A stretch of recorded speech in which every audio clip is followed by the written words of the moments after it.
Hey, what's going on, Who Dat Nation? It is yours truly, TJ Jones, the host of the State of the Saints podcast. Happy Tuesday to you. I know it's been a while, man. It's been a couple days since your boy did a show. Honestly, I have taken some time out just to kind of decompress, man, and also just to spend a little time with the family. As y'all know, the Saints played on Christmas, and, I didn't get opportunity really to, spend as much time, hanging out with my wife and my son as much as I should. I mean, we had breakfast and all that other stuff, but, watching the games and stuff like that, and also making sure that I had a live stream, I wanted to make sure that, I spend time with him. And also, we're going to be moving in the next couple, I'll say about next week sometime. So I had to make sure that I'm getting packed up and everything like that. I mean, I'm in a room right now, and next to me, it says a bunch of boxes. So we're trying to pack up, trying to move, into, our new home. But I want to say thank you all so much for checking out the State of the Saints podcast. Thank you all for being so patient. I know normally it don't take me that long to do a live stream, but I'm here, and I'm here to talk about the New Orleans Saints. And as you've seen in the description, today we're going to have the SOTS mailbag. This is the first edition of the SOTS mailbag. This is when people send me questions that they want me to answer about the New Orleans Saints. Now, for those that don't know, you can check me out or email me at stateofthesaints@gmail.com, or you can go to facebook.com, search State of the Saints, and you can inbox me there. So I want to say to everybody that has submitted information and those that are going to put it in the chat, thank you all so much. I know some of you is probably around 7:15 where you are, so thank you all so much for being a part of the show. But I want to go ahead and give my final thoughts on the game, the Week 16 game versus the Minnesota Vikings, before we just go ahead and, wrap that up in a little bow. First off, it was a great game by the New Orleans Saints when it comes to the offensive line. This was a game that we were excited to see. This is what we've been waiting for as far as what we wanted the offensive line to show us, because going into the playoffs, we all know that a stout running game is going to get you over the hump. It can help controls the time of possession, and it also can help, when it comes to the passing game, especially when you have a quarterback that has 11 cracked ribs and still healing from that. So Alvin Kamara going out there rushing for 6 touchdowns, and also Latavius Murray running for 72 yards off, I think maybe like 11 or 12 carries. That's exactly what you need. And also you can add Taysom Hill to the mix. The Saints really need to start running the football. And we've seen during the playoffs that this formula really does work. It really does. I mean, we've seen the San Francisco 49ers use this same type of blueprint going into the playoffs last year. We've seen them run the ball down the throats of the Minnesota Vikings, ironically. And we also seen them run the ball down the throats of the Green Bay Packers. So this formula definitely can work. Now, I did ask a question on Twitter. I asked the question, are you concerned about Drew Brees going into the postseason? Because although the running game looked pretty good, we have to be honest with ourselves, man. The quarterback play of Drew Brees was a tad bit shaky in that game. And, as a member of the Who Dat Nation, I mean, people get mad at me for saying this, but I'm just a messenger. There's a lot of people that hit me up and say, man, you seen Drew, man, you seen all that air under the ball, man. You see how Drew, lofting the ball up there. And a lot of people are getting afraid because they're like, man, I ain't trying to see this going into the postseason, because they don't want to see history repeat itself. And look, Who Dat Nation, I am the host of the State of the Saints podcast, but at the end of the day, I'm still a fan, and I don't know how much heartbreak I can take at this particular time. Now, if the Saints just flat out lose and they just, they just get dominated in the playoffs, then fine. But I can't take this team beating themselves, okay? I can't take that. I want to see all hands on deck. So it is a little bit of an issue, but I just think it has a lot to do with Drew protecting himself. I don't think Drew is 100%, and I do think he's a little bit iffy when it comes to him throwing the passes, because maybe he's afraid that one shot that he takes can cause him to be out of the game. So I do see a little bit of hesitation on Drew Brees when it comes to passing the ball. But I also see guys not doing what they need to do in order to help out Drew Brees. Like Jared Cook, Jared Cook, not, running, straight down his route. He is going downfield. He went upfield. Emmanuel Sanders letting the ball bounce off his hands. I mean, you can say that Drew Brees threw the ball pretty hard to him, but at the same time, you got to be able to bail out your quarterback.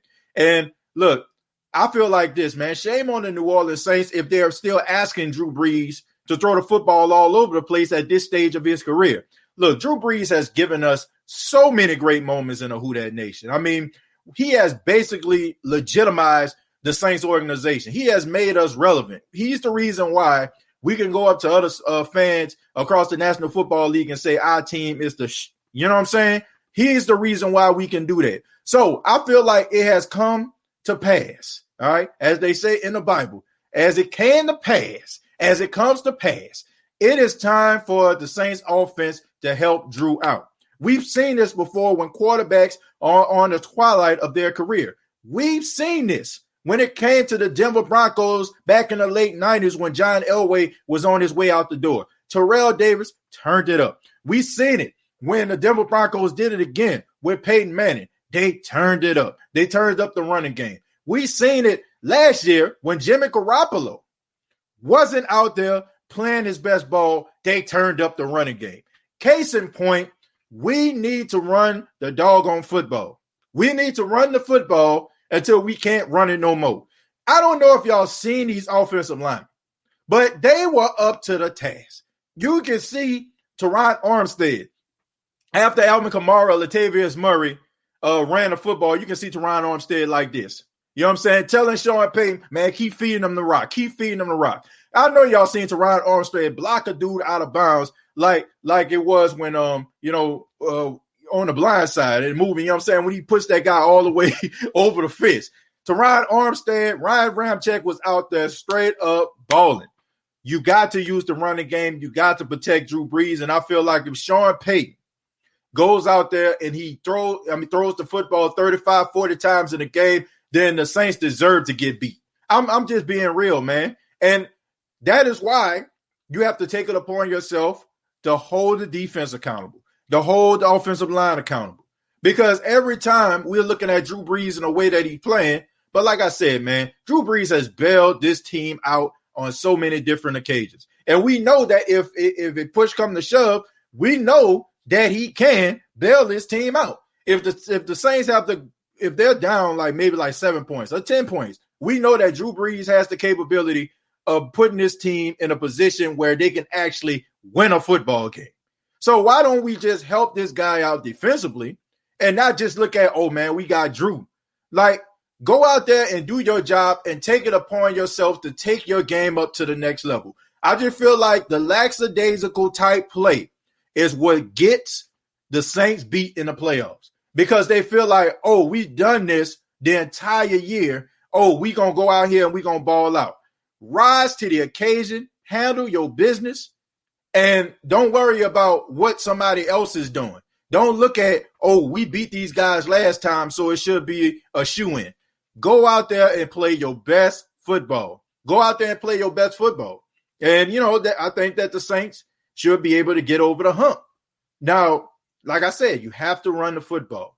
Defensively, I think Quan Alexander being out for the season is going to be very, very detrimental to the defense because I feel like because of Quan Alexander, his ability to guard tight ends and running backs, it helped Mario Davis take his game up to the next level. Alex Anzalone doesn't give you that dynamic. Now, Alex Anzalone, he's tough. I mean, he tries hard, but he's not Quan Alexander. And I just feel like it causes Mario Davis to have to do more. You know what I'm saying? He has to do more than what he's been doing. He was able to play free with Quan because Quan was just as fast as him, just as physical as him, and he's a guy that you can count on. Alex Anzalone, on the other hand, is a mixed bag. Sometimes he'll go out there, you'll see him tackling in the backfield, and then the next thing you know, he allowing tight ends to be giving up big plays. I think the New Orleans Saints, they have to make sure that they have a good rotation. I don't know, man. I'm thinking about I don't know how hurt or how damaged Kiko Alonso is, but I think they need to go ahead and bring him back. It's not like Kiko Alonso was terrible. It's not like Kiko Alonso couldn't ball. It's not like Kiko Alonso, wasn't good. It's just the fact that, he just couldn't stay on the field. And that's been the same narrative with Quan Alexander. You can say the same thing for Quan. Quan is a really good linebacker, but he can't stay on the field. Thus, that's the reason why he was expendable in San Francisco. And not to mention, the player Warner, who is probably about to get paid. So Alex Anzalone has got to step his game up. He's got to step his game up, man. Look, this is your fourth year. This is your fourth year in a Dennis Allen system. You should know these plays like the back of your hand. You should be able to dissect plays. You should be dialed in. I mean, and honestly, I don't want this guy on the team if he can't step it up. I mean, the Saints have basically told you that you're not good enough. Seriously. The Saints told you they're not good enough. They said that your play isn't good enough. We're going to go out here and trade for this guy. We drafted you, but you're not good enough. We're going to go out here to San Francisco and trade for this guy because you're not good enough. I tell you what, Who Dat Nation, if that's not enough motivation for Alex Anzalone to get off his ass and ball out, then let me tell you something, man. Not only does he not deserve to be in the Saints organization, but he doesn't even deserve to be in the NFL. Seriously, how can you not rise to the occasion? How many times has somebody told you that you're not good enough? How many times has somebody told you that you won't amount to nothing? How many times has somebody told you that, we're going to go in another direction? You know what I say to people like that? Man, forget you. I am going to turn up. I am going to make you eat your words. Trust and believe. Me doing this show right now is people eating their words because somebody told me that I wasn't good enough to start a podcast. I wasn't interested enough for people to listen to me. So, you know what I said to them? Bump you, watch me work. Alex Anzalone, I don't know if you watch the State of the Saints podcast, but as a Saints fan, you may not think much of me. Y'all don't care. But as a fan, I'm telling you to turn the hell up. This team has told you you're not good enough. They demoted you to special teams. They cut your reps, fool. So what are you going to do about it? Are you going to sit there and just be lackadaisical and be conservative, or are you going to turn it up? Are you going to channel the best game that you can possibly play? Or are you going to sit back and be the guy that forever be known as the guy who couldn't fall on the football in the end zone? This is your moment, Alex Anzalone, because we know what we got in DeMario Davis. We know that this is all-pro talent, Walter Payton Man of the Year, captain of the team. He is going to die, or he is going to, basically literally die on the field for his squad. We know what he can do in run support. We know what he can do when it comes with the blitz. But there's a lot of questions about you. So are you going to be that weak link? Or are you going to say, man, I'm about to turn up and I'm about to show everybody what I got? It's on you, Alex Anzalone. But like I said, I think the Saints need to go out here and try to get some other linebacker. Like I said, Kiko Alonso is somebody that stands out to me. And because he's familiar with the system, he understands the verbiage, and he's been with the team, and you don't have to worry about a chemistry issue because he's really, really good. That's my opinion. That's what I think about Week 16. I'm not going to go ahead and just talk about the Minnesota Vikings. I mean, that's old news. We all know how we feel about the Minnesota Vikings. I'm glad they lost.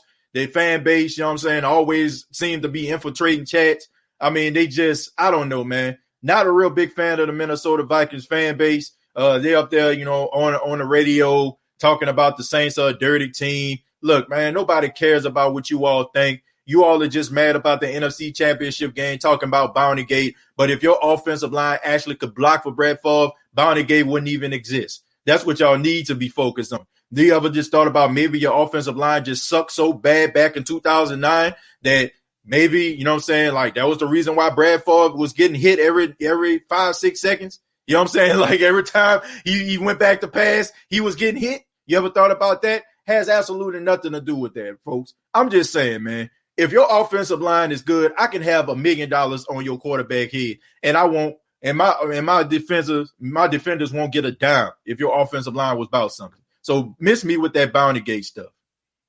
Kiko Alonso, thank you very much for the $2. Says I be balling. Yeah, man, when you healthy. I ain't never had no problem with Kiko. The Occasion, thank you very much for $2. Alex needs to rise to me. Definitely needs to rise to you.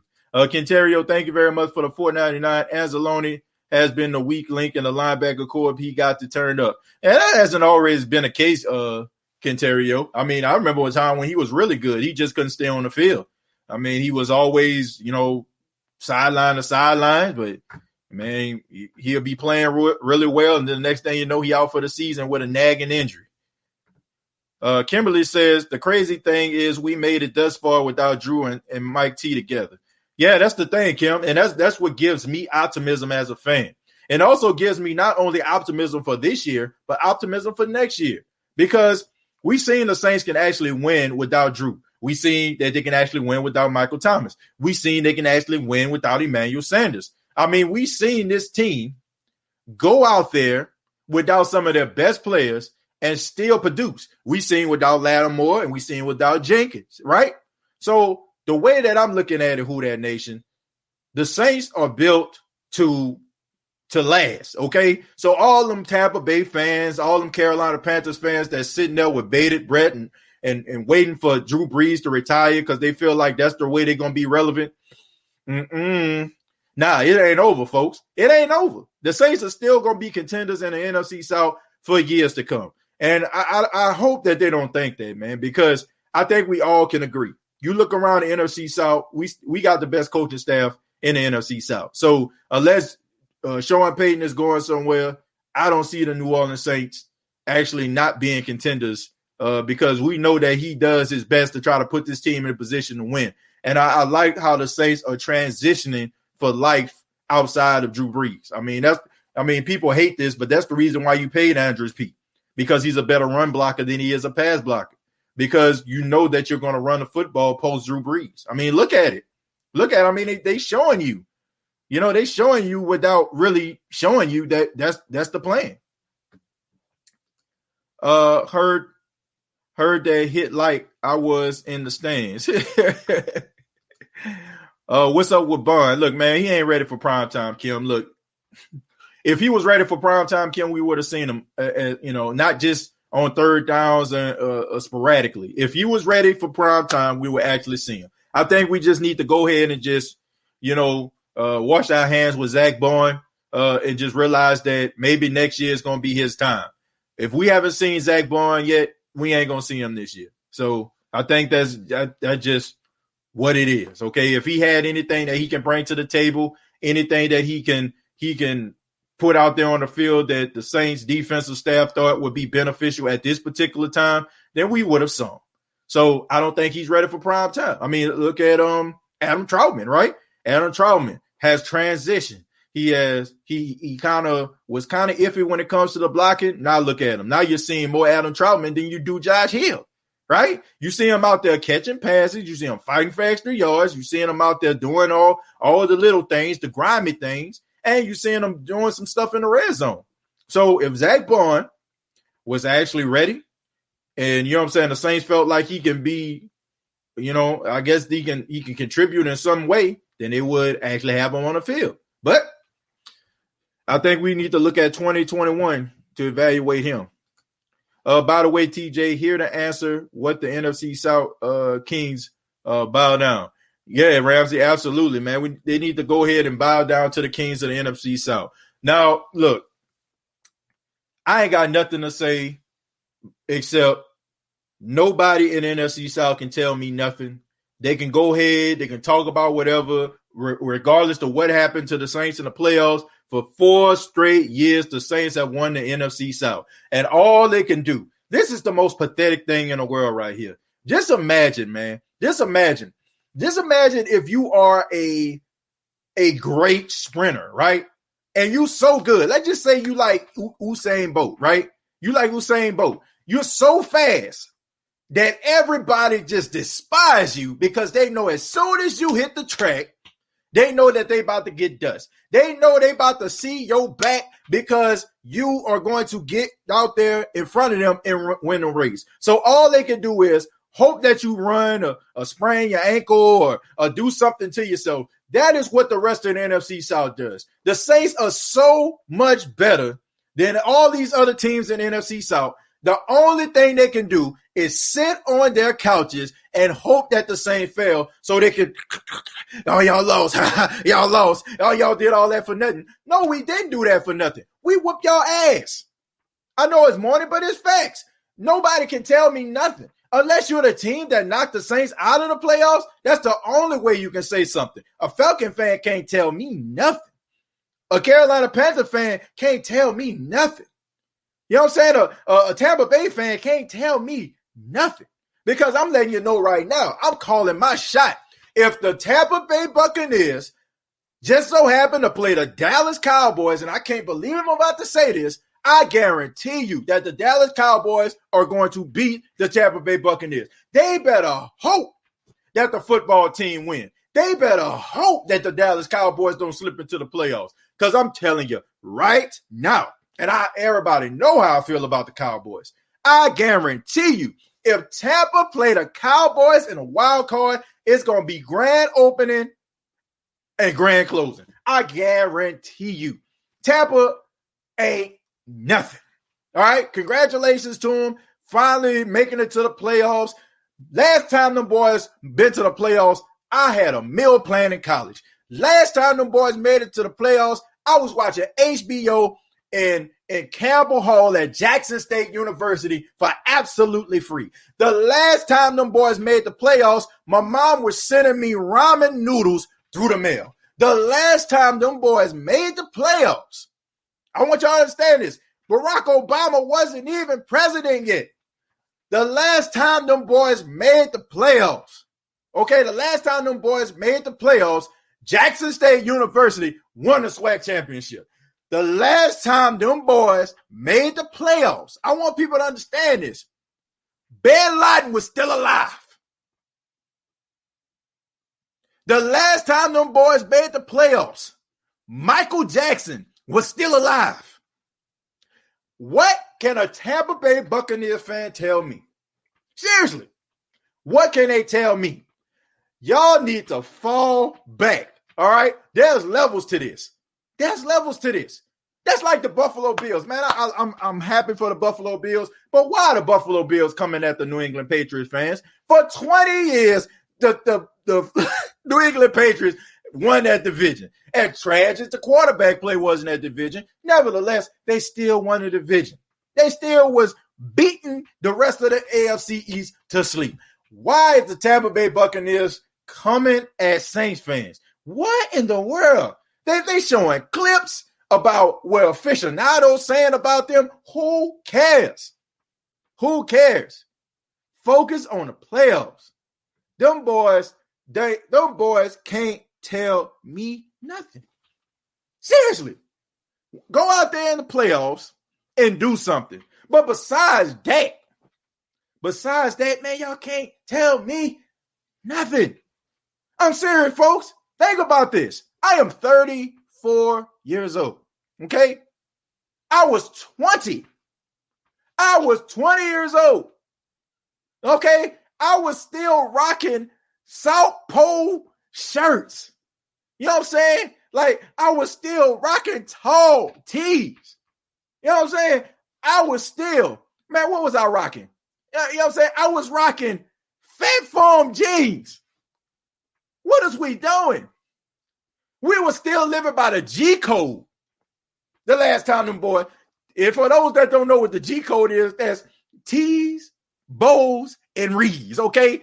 That's tall tees, that's your bow jeans, and that's Reebok Classics. When was the last time we lived by the G code, folks? Tampa, knock it off. Next question, man. Next question. The NFC South is our division. The Saints own this division. It's ours. Exactly, man. Jared, thank you so much. I really do appreciate you for saying that, my friend. You're absolutely right. That's why these people that have been repping and talking all season long before the season even started, when they had Tom Brady in the division and, oh, it's over, bro. It's over. Oh, you seen what we got? Oh, we got Fournette. Ooh, boy, and Chris Godwin and Mike. Ooh, and then around that time when they got AB. Ooh, boy, it's over. It's over for y'all. What the hell is we playing, Madden? I told these boys. I said, man, if we was playing Madden, go back into the archives. Go back into the State of the Saints podcast archives. I said, if we were playing Madden, I would be concerned. But since I'm not playing Madden, and these guys have to play the game, And what happened? The 2 straight times they won. Week 1, oh man, they need chemistry. They gotta click. They gotta click. Week 2, you know what I'm saying? Like, yeah, they still figuring it out. Week 3, then they went on that little winning streak. Oh, they clicking. Then all of a sudden, like, they won a couple games. And when they beat the Green Bay Packers, oh my goodness. Boy, you couldn't tell them nothing. Oh, y'all lost to Green Bay. We beat Green Bay. We better than y'all. We coming. All of a sudden, yeah, boy, we about to get it together. Then all of a sudden, here come week 9. Them boys got slapped around, pimp slapped on the field in front of a nationally televised audience, and the media had y'all back. They was like, oh, man, they got to click. I tell you what, man, a light switch can't click more than this. A remote control can't click more than this. What is we waiting on? And then it's amazing to me how they take an Atlanta Falcon victory and they elevate these guys. But yet, when we beat the Falcons twice, they ain't play nobody. But when Tom Brady played them, Tom Brady played the Detroit Lions. Man, the Detroit Lions said Cancun on 3 weeks ago. And for those that don't know what Cancun on 3 means, that means that you already made your vacation plans, all right? Cancun on 3, 1, 2, 3, Cancun. That's what they was doing. Seriously, what is we doing, man? What is we doing? Are you serious? But that's fine. And I love it. I'm serious, man. McDonald's style, I am loving it because I am going to be drinking the tears of the Tampa Bay Buccaneers fan bases when they realize that their team isn't ready for prime time. When they go up against a team with a pass rush and a statue quarterback who can't move, gets sacked, and you know what I'm saying, and they linebackers who can't cover with a bed sheet get exposed, then I am going to be right there waiting and smiling that I told them what they needed to hear. But they didn't want to listen, man. So I don't feel bad about saying this, man. And they can't say nothing to me because they had 2 opportunities, 2, to play the Saints, and they lost. They lost. It's over.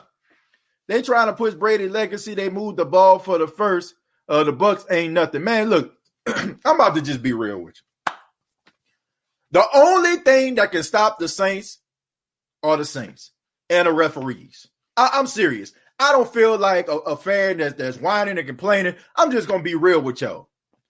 When the Saints have a referee group that let them play, nobody beating the Saints. I'm serious, man. When they got referees that just let these guys be physical and play, nobody beating the Saints. The majority of the time when the Saints lose games is because they got referees that want to be a part of the show, the stars of the show. They want to throw flags for all little types of things. That's the only thing that can stop the Saints. And I want people to understand this, man. When you are moving the football, I'm serious, man. When you are moving the football, when you're moving the football and all of a sudden you start like getting momentum and then they throw a flag, it cuts that momentum in half. I'll give you an example. When the Saints was when the Saints were moving the football in the first quarter, okay? I mean, the Saints were clicking on all cylinders. Then all of a sudden, it's the end of the first quarter, all right? You came back and the momentum fell. It's the same way with the referees, man. That's the only thing that can stop the New Orleans Saints. If they got referees that are flag happy. But besides that, you're not going to out-physical this team. These guys are the most confident team in the NFC, in my opinion. So that's the only thing that can actually stop the Saints. That's the only thing that concerns me going into the postseason. If they have a referee staff that let these guys play, the Saints not losing. I'm serious. They are not losing if they have a referee group that allows the team to play. Because the Saints are a very physical team when they pressing up against these wide receivers. So that's the only thing that can stop them. Besides that, you ain't stopping these dudes. You ain't stopping them. You're not stopping them, man. Like the Saints are a complete team. There's not a team in the NFC, if you remove their quarterback, that they'll be able to muster up those type of wins or if you take their quarterback out the equation, they won't be able to find another way to win. There's no other team. Like, think about this, man. Jared Goff, as slow as he played, the reason why the Rams have been losing is because Jared Goff been playing slow. When Russell Wilson, messes up and he doesn't have a good game and he's turning the ball over, Seattle ain't winning. It used to be you can get a ball of beast mode, but they can't do that anymore. Tampa, if Tom Brady gets sacked, at least 3 or 4 times, losing. Dallas Cowboys, man, please, I don't know, it's a mixed bag. You know what I'm saying? Zeke ran for 100 yards, but that was an anomaly. He ain't ran for 100 yards in 15 games. What other team you can remove their quarterback out the equation? Think about this. Drew Brees threw for 311 yards, but he threw 2 interceptions, no touchdowns, and the Saints still won a football game. There's not a team out there that can lose their number 1 and number 2 corners and still win like that. There's not a team that can lose their offensive player of the year receiver and a number 2 receiver, and they rely on a guy who is an undrafted free agent, an undrafted rookie. So, come on, man. Like, give me a break. Give me a freaking break. The Saints are, like, that's the only thing that can stop the Saints. If we take the second seed, who would you rather play? Look, I ain't scared of nobody. If you the best, you play the best. All right. The only team that concerns me, this may sound crazy, the only team that concerns me are the Dallas Cowboys. And the reason why I'm afraid of the Dallas Cowboys, not because I don't feel like the Saints can beat them, is because of Mike Nolan. Mike Nolan understands the tendencies of the Saints offense. He went up against the Saints offense in practice every single day. So he understands those guys, and he understands who the weak links are on the team. So that's the only thing that concerns me about who, if the Saints play, is Mike Nolan. Okay, Mike Nolan knows those players. He knows them. You know what I'm saying? He knows about Demario Davis. He knows about Alex Anzalone. You know what I'm saying? As crazy as that sounds, like as crazy as it sounds, that's the only team that concerns me because Mike Nolan knows those players. Besides that, no. You know what I'm saying? I'm serious. I'm serious. Like, people laughing, y'all think it's funny, but did you think Philadelphia was going to beat the Saints? I mean, come on, man. We can't, like, that's the thing. We laugh and we giggle and we kaha and kiki, but let's just be real about this, man. Did you really think that the Saints was going to lose to the Vikings in a wild card game last year? Did you think that the Saints were going to lose in Philadelphia to young Jalen Hurts? No, you didn't. So we cannot just poo-poo and like, nah, bro. It's one thing to laugh at Tampa because we smacked them around twice. It's one thing to laugh at Atlanta because we smacked them around twice. But I'm telling you, man, I'm serious. I'm serious. That's the only team that concerns me. The Rams don't really concern me because, man, they just have some issues. Arizona, they kind of are concerning because of Kyler Murray's ability to scramble and run. You know what I'm saying? Also DeAndre Hopkins, but not to a point where I feel like they will actually beat the Saints. Seattle, they don't really bother me either. You know what I'm saying? I just feel like if you contain Russell Wilson and not let him get off, then you should be fine. And Green Bay, seriously. I don't even think Green Bay going to the NFC Championship game. I feel like if they get a bye, that's why I'm not really concerned about the 2 seed. I'm not. Because if, let's just say, for example, let's just say if, I don't know, if they end up going, whoever end up going to the divisional, right? Let's just say, I don't know, a team with a decent defense with a pass rush goes up there to Lambeau. And they end up beating Green Bay. Well, the 2 seed, that means you'll have not 1, not 2, but 3 straight home games, right? So if you're the 2 seed, it's not really that bad. Everybody just assuming that Green Bay is just going to go to the NFC Championship game, but that's not true.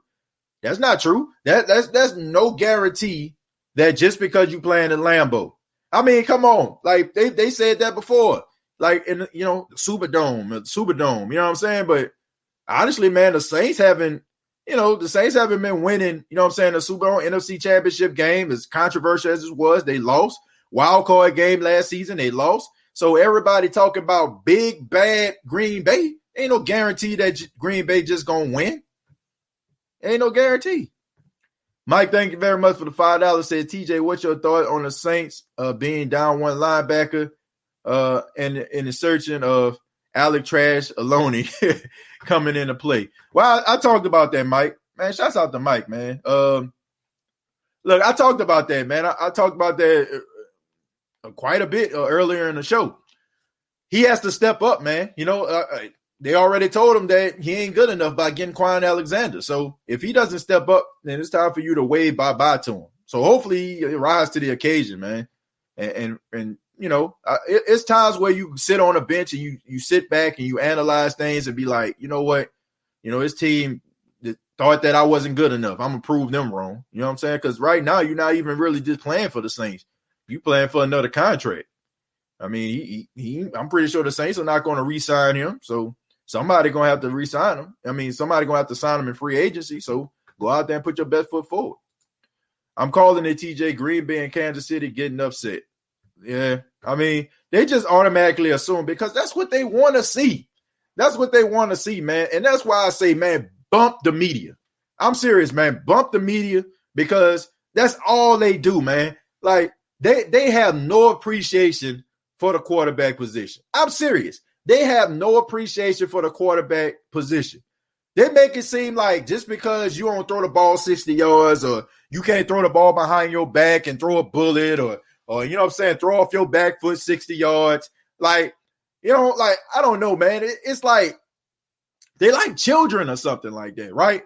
You see a child, you know what I'm saying? You got to entertain a child, right? Bring in the clowns, bring in the balls, bring in the basketball hoop, bring in the hula hoop, bring in the little robot that can turn his head around. That's what the media is to me. They want to be wild. They want something that grabs their attention. And when they see people like Patrick Mahomes and Aaron Rodgers in two different conferences, they want that so bad, man. They love it so much, and they elevate these guys. And look, I'm not taking in Aaron Rodgers or Patrick Mahomes because those guys are incredible, man. The things they can do with a football is unbelievable. But just because other people can't do some of the things they do with a football doesn't mean that those guys are trash. Think about this, folks. Think about the guys that they elevate. Think about this. Think about all of the guys that they elevate. They put way up here. It's always because they can throw the ball 60 yards. It's always because they got big arms. And it's like people like, you know, like Russell Wilson, people like Drew Brees, people like, you know what I'm saying, like some of these other guys that are just efficient. They make it seem like these guys don't matter. But let me tell you something, man. Jeff George had a rocket arm. Tell me if Jeff George is in the Hall of Fame, right? Drew Bledsoe had a big arm. Somebody tell me if Drew Bledsoe is in the Hall of Fame. Ryan Leaf had a big arm. Somebody tell me if Ryan Leaf is in the Hall of Fame. All this special talent and all these different gifts these guys possess is always the guy who has the lunch pail mentality. It's always the guy that just clocks in and clocks out, always seems to make his way to Canton because it's not always about the rocket arm. You can throw the ball, man, you can thread the needle as much as you want to, man. I mean, you can, look, you can be as if you can have the biggest bazooka arm that God can bless you with. But if you cannot go out there and go out there and perform, then it really does not matter. These guys are really good. But at the end of the day, I always use this example.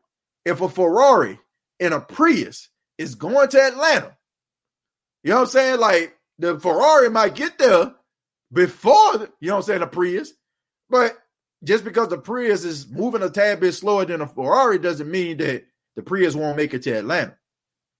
And that's what the problem that I have, man. It's like they don't have an appreciation for these guys playing the quarterback position. Look, if you're not juking somebody, if you're not throwing the ball 60 yards, this modern day NFL don't have no love for you. But we here on the State of the Saints podcast appreciate good quarterback play from people like Russell Wilson and Drew Brees. I can tell you that right now.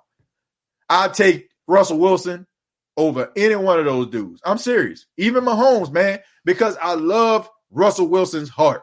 I love his passion, man. I love the way that he plays the game. I love the way, you know what I'm saying? Like, man, for real. Like, Russell Wilson is that guy to me. And I just feel like somebody like Mahomes, he's really, really good. But I went, look, if I was building a team, if I had a quarterback, one quarterback, I'm going with Russell Wilson. I know that sounds crazy to some people, but I'm just being real. Mighty Mouse, thank you very much for $5. Say, hey, TJ, you think we should go after Nigel Branham again? He is still available. Nah, okay? Nah, I don't think you need to go after Nigel Branham. You can leave him where he at. Don't need Nigel. I don't think they need to go in that direction. Let me answer a few more, man. Then I got to get up out of here. 6 rushing touchdowns on Christmas Day, and we have fallen off the national media map. They don't understand. We don't bow. Man, forget the national media, man. Let them talk about all the rest of them guys.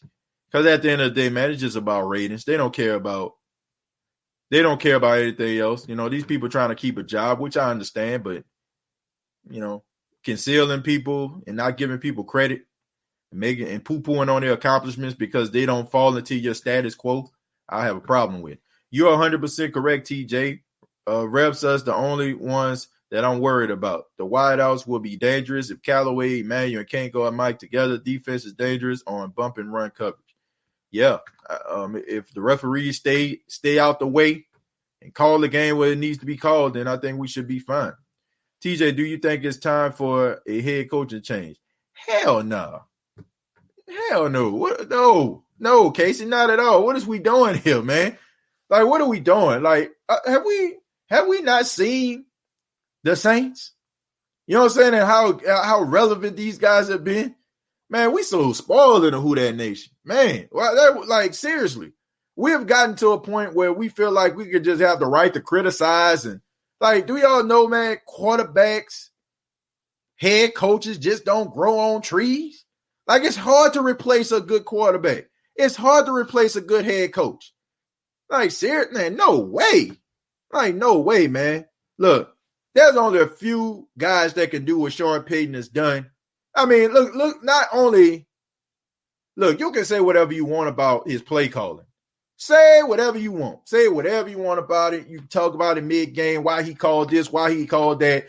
But there's very few coaches in the National Football League, very few coaches that can lose their starting quarterback, that can lose several wide receivers, that can lose their corners, and still be able to have a 10-win or 11-win season. Very few. And Sean Payton is one of them, man. We need to appreciate this guy. You know what I'm saying? We need to appreciate this dude as our head coach. You know, you can have problems with his play calling, but Sean Payton is a really good head coach, man. And I guarantee you, y'all, look, if the Saints were to fire Sean Payton on Monday, he will have a job on Tuesday. And guess what? I guarantee you that team that he's going to go to going to be pretty damn good. And we're going to be somewhere going through the motions. Be careful what you wish for, folks. And not allow your emotions to be prisoner of the moment. Actually sit back and analyze this. Not in actual time, but take some time and figure that out and be like, man, are we really that bad? Like, what happened here? That's why I encourage people, man, check out people like Deuce Winham Show. You know what I'm saying? Go check out other shows. You know what I'm saying? Like, got my guy Jeff Nowak. You know what I'm saying? Check those guys out. Nick Underhill. Check those guys out that analyze the game, that break down game film, that can show you what actually happened to the play.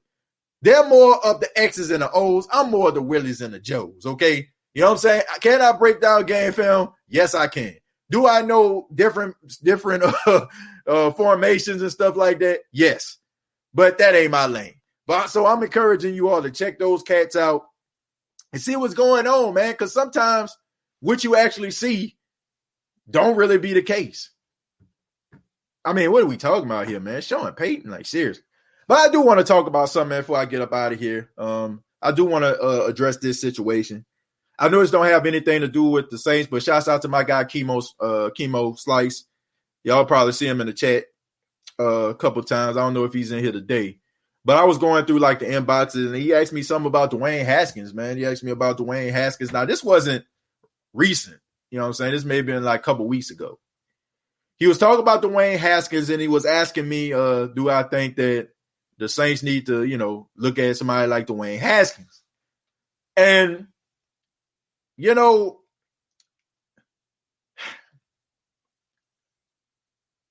Dwayne Haskins, to me, is the modern day Jamarcus Russell.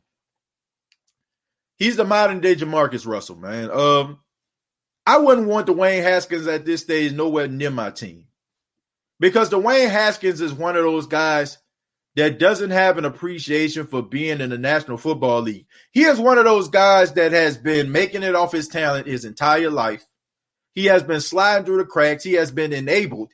And now he's on the National Football League stage and he doesn't know how to deal with it. And it didn't help his cause that he actually went to his hometown team. I'm going to tell you what I knew that it wasn't going to work out in Washington for Dwayne Haskins. This is how I knew. When he called up Joe Theismann, some of y'all know who Joe Theismann is. Joe Theismann is the legendary Washington Redskin quarterback who was number 7 and got his jersey retired. He was known for a guy, he wore that one kicker bar, you know what I'm saying, on his helmet. You know what I'm saying? He had one bar. But he called up Joe Theismann and asked him, can he wear his number? Now, for me, if I'm going into the National Football League, let me just say this, right? Let's just say, for example, if I went to the 49ers and I wanted to wear number 80, I would not call up Jerry Rice and be like, excuse me, Mr. Rice, can I wear number 80? No, man. Like, it's just stuff like that kind of turned me off. Not to mention, like, you taking selfies, you know what I'm saying? When your team in victory formation, you doing like all these different things and not getting better. This is a guy that doesn't have an appreciation for being in the National Football League. This is a guy who has been enabled his entire life. Once again, nobody really told him no, and people have been leeching off of his talent, and now he doesn't have people around him that can pull and reel him back. This was, this was a slap in the face, but I don't think this guy learned his lesson, and I don't think he is going to learn his lesson, because I seen an interview directly after he was released. It was from the local news out there in D.C., and you can tell the way that he was responding and the body language. It was as if it ain't me, it's you. It's y'all fault. It's y'all fault that I got cut. It's y'all fault that this happened to me. Y'all needed to put me in this position. Let me tell you something, man. You have to humble yourself. You have to understand that you don't have all the answers, and you have to man up to the situation. That was very irresponsible. Call it for what it is. I want this guy nowhere near my football team, at least until he figured things out. This guy needs to be out of football. And look, I'm not trying to make this a race thing, but we got to go there. There are a few chances that these guys have as African-American quarterbacks because they already are behind the 8 ball, because there's this stigma, you know what I'm saying? Regardless if people want to admit it or not, there is this stigma about black quarterbacks not being smart enough to play the position. You know what I'm saying? Y'all may not feel that way. Y'all might roll your eyes. Some of y'all like, psh. But let me tell you something, man. When you got 50, 60, 70-year-old billionaires, trust and believe some of them feel that way. Probably not all of them, but there are a vast majority of them that probably feel that way. So you're basically adding to the stereotype by not going out there and applying yourself. I mean, it got so bad that these people thought that he needed to get tested for dyslexia because he didn't apply himself. And that's not a coach in the world that feels as if a quarterback doesn't have the potential to be great. They're not going to put him in a position to succeed, even if he's not reaching that level yet. They're going to use all of their resources. So the fact that they washed their hands with him so quickly, that tells you everything you need to know about Dwayne Haskins. And don't give me that stuff about, well, the Redskins didn't help him. The football team didn't help him. You need to help yourself too. You need to help yourself too. By going out there hiring strippers, you're having a super spreader party when you know for a fact that they're trying to make it as COVID-free as possible. And you are going out there having potential super spreader events. I want this guy nowhere near my team. I wouldn't let this dude sniff the Saints organization. See, there's a difference between Dwayne Haskins and Jameis Winston. Jameis Winston, week 17 of last year, says, I have what it takes to be a really good quarterback And he chuckled and laughed and said, all I got to do is get rid of the turnovers. What did Jameis Winston do in the offseason? Jameis Winston went out there, lost 25, 30 pounds, got in the best shape of his life, took a pay cut to sit on the bench to go to quarterback college under Sean Payton, Drew Brees, you know what I'm saying, Coach Lombardi, and the rest of the quarterback room to make himself better, and said to himself, hey, I might not end up being with the New Orleans Saints organization, but I can sit back and analyze and humble myself to, if there's a possibility for an opportunity with the Saints or another team, I can be in a position to take it. That is what maturity is all about. Dwayne Haskins sitting up there looking, boo-hooing and pouting as if somebody did something to him and he doesn't even see the realization that he did it to himself.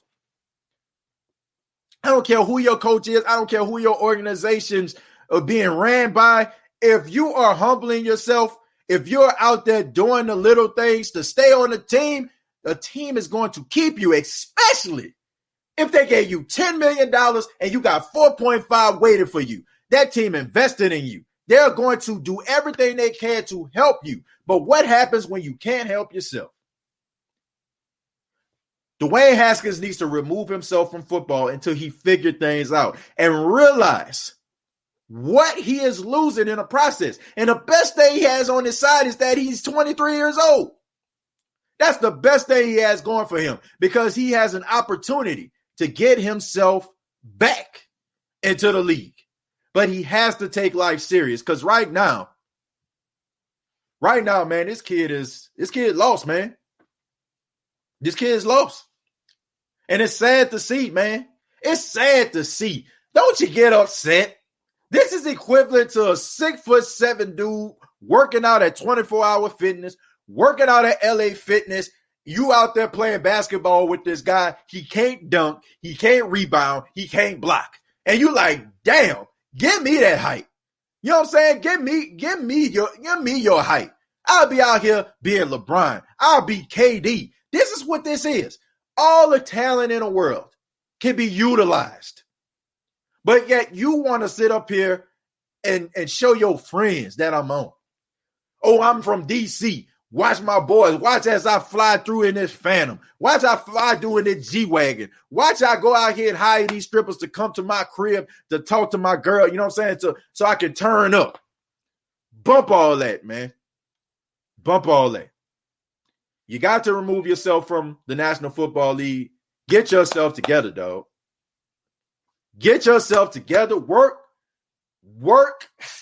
on yourself because clearly this kid don't get it. Look, I'm telling you, I don't know what it is, man. It's out there right now. Go check out that interview where he did with the local news out there in D.C. And you tell me, do you see a young man who learned this lesson? Tell me if you see a guy who gets it. Tell me if you see a guy that understands the error of his ways and wants to change. I don't see that. I see a guy that feels like the world has done something to him. World don't owe you a damn thing. Now I'm talking to you, whoever was listening. The world doesn't owe you a damn thing. Every moment that you have in this world that you're living, you go out there and you grind and you be the best version of yourself and don't just feel, oh, because I get up every day, somebody needs to give me something. No, you work for it. Even the opportunities that you have in life. Don't just be content with the opportunity that you have. Elevate them. You know what I'm saying? Like set goals for yourself. Don't just take things lying down. Be a competitor. Be tough. Take things serious. Do you realize that somebody didn't wake up?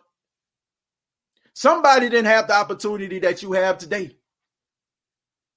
Somebody did not answer to the calling of their name. Somebody has left this earth with untapped potential and a whole bunch of what ifs. Don't be a what if. Dwayne Haskins, don't be a what if. Take some time to work on yourself and then come back older, wiser, and better. But if I'm a GM, if I'm an owner, I ain't touching this guy. I ain't sniffing this dude.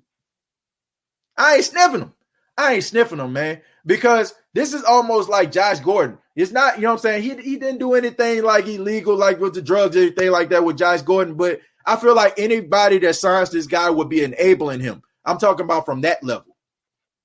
You'll be enabling him. He doesn't need to be enabled. This guy needs to have everything taken away from him and have him understand that when it's taken away from you, nobody cares. And all of them dudes that you hung out with, all the guys that you thought were your boys, and I mean, story of the prodigal son. When he lost everything he had, the party was over. You know what I'm saying? You go from the palace to the pig pit. What happens when you're in a pig pit? What happened to the prodigal son? He was by himself, alone. I mean, sometimes you got to go to the pig pit, man. Sometimes you got to leave that palace, fall to the pig pit to realize that I want to go back to the palace. So what is going to be? What is going to be? So I want to say thank you all for checking out the State of the Saints podcast. Hopefully, you know what I'm saying, that little message help somebody. Live every day like it's your last, folks. You know what I'm saying? Like, don't leave no stone left unturned. Be the best version of yourself. I mean, I know we ain't talking about Saints anymore, but I'm talking about you, okay? I'm talking about you right now. I don't care what it is in your life, okay? We're all Saints fans. We all hope and pray that the Saints win, but at the same time, when we leave these videos and we stop talking about the Saints and we stop focusing on these things, what are you doing to push yourself? Rather it's your podcast, rather it be your job, be the best version of yourself and appreciate every single day that you're alive. Every single day, man. And don't leave no stone left unturned. But please subscribe to the YouTube channel, youtube.com, search The State of the Saints Podcast, facebook.com, search The State of the Saints Podcast. Previous episodes available on iTunes, Spotify, iHeartRadio, Anchor FM. Have a good and productive day, everybody. Much love to each and every one of you. And thank you so much for checking out the State of the Saints Podcast. Till next time, all I got to say is, who dat?